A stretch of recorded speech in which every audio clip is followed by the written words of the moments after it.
বিয়ের 13 বছর পরও যখন আমার সন্তান হচ্ছিল না, তখন আমার স্বামী দ্বিতীয় বিয়ে করে, আর আমি ওই মাসেই জানতে পাই আমার সন্তান হবে। তখন শুধু আল্লাহর কাছে একটা কথাই বলছিলাম, আল্লাহ দিলে যেহেতু আর একটা মাস আগে কেন দিলে না। এটা দেখে আমি খুব ভেঙে পড়েছিলাম। তখন আমার মা আমাকে একটা কথাই বলেছিল, তুমি যাই করো না কেন আমরা তোমার পাশে আছি।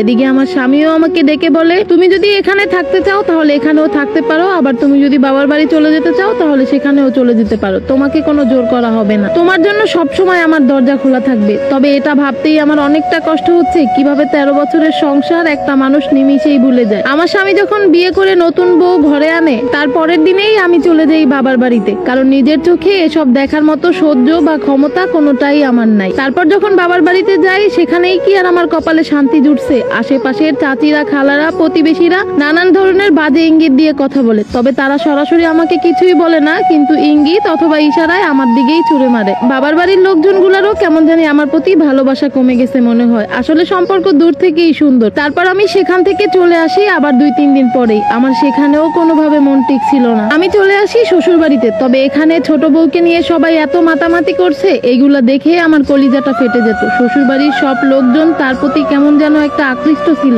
সবাই তাকে এত ভালোবাসতো, আর এইদিকে আমার দিকে তারা একটু ফিরেও তাকাতো না। আর তাকে সবাই ভালোবাসবেই না কেন বলেন? সে দেখতে ছিল সুন্দরী, আবার বয়সেও কিন্তু অনেক কম। আমার স্বামী রাতে বাসায় এসে সরাসরি নতুন বউয়ের রুমে চলে যেত, আমার সাথে একটা কথাও বলতো না। তবে আমি দিন দিন খুব বেহায়া হয়ে যাচ্ছিলাম। তার পায়ে ধরে বসে থাকতাম যে আমার সাথে একটু কথা বলো, আমাকে একটু সময় দাও, কিন্তু না, তারা কখনোই কেউ আমাকে কোনো সময় দেয়নি। এর কয়েকদিন পর আমি আবার চলে আসি বাবার বাড়িতে, কিন্তু সেখানে গিয়েও আমি টিকতে পারিনি। চারিদিকের মানুষের এত এত বাজে কথা, সেগুলো আমি হজম করতে পারিনি। আবার চলে আসি শ্বশুর বাড়িতে। কি যে করতেছিলাম সেটা আমি নিজেও জানি না। এইদিকে আমার শাশুড়ি আমাকে ডেকে বলে, তুমি যেহেতু বাচ্চা কাচ্চা দিতে পারবে না, তাহলে এই সংসারে থেকে তোমার কোনো লাভ নাই, তুমি এই সংসার ছেড়ে চলে যেতে পারো, আমার ছেলে আর ছেলের বউয়ের মাঝখান থেকে চলে যাও। আমি যে প্রেগনেন্ট এই কথাটা আমি কাউকেই জানাইনি। যখন আমার শাশুড়ি আমাকে এই সংসার ছাড়ার কথা বললো, তখন আমি আমার স্বামীকে ডেকে আমার প্রেগনেন্টের খবরটা তাকে দেই। তখন যদিও সে অনেকটা খুশি ছিল, সে আমাকে বলল আমার সামর্থ্য আছে 2 বউকেই চালানোর মতো, তুমি আমার বড় বউ আর ও আমার ছোট বউ, আমি তোমাদের দুজনকেই ভালোবাসি, তোমাদের দুজনকে ছাড়া আমি বাঁচতে পারবো না। তখন আমি মনে মনে একটু হেসেই বললাম, তুমি আমাকে ভালোবাসো না, আমাকে ছাড়া ঠিকই বাঁচতে পারবে, কিন্তু ছোট বউকে ছাড়া বাঁচতে পারবে না।